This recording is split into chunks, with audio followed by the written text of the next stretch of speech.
जय मल्हार मित्रांनो, आज या मोठी जाहिरातीची गरज नाही.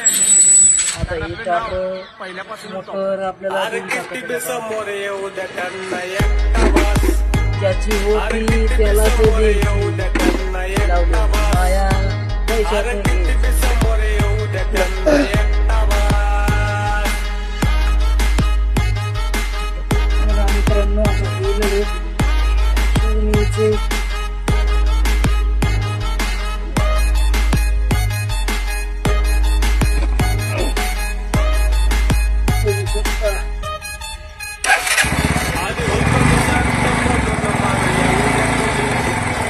होऊ शकतं. मित्रांनो आपण गाडीवर मोटर घेऊन आलेलो. मोटर त्या भायाने पुढे नेली. एवढी सर्व्हिस कोण देणार आहे सांगा बरं.